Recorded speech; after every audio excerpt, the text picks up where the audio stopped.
how to redeem Apple gift card on Brawl Stars.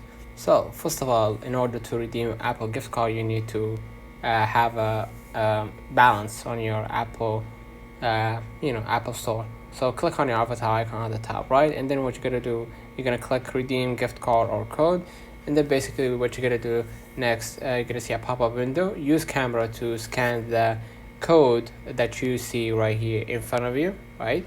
You will see something like this, right? And you will see the code right here. Scan the code or add the number or to the App Store, right? Or add it manually. And then basically after you have the balance, go ahead and enter or play Brawl Stars. And unfortunately I can't enter it because there is a lot of music and copyrights. So basically enter the Brawl Stars, and if you want to buy anything within the Brawl Stars app or the game, you're gonna be able to buy it with your gift card. So let me know in the comments if this video helped you. Don't forget to like and subscribe, and thank you for watching.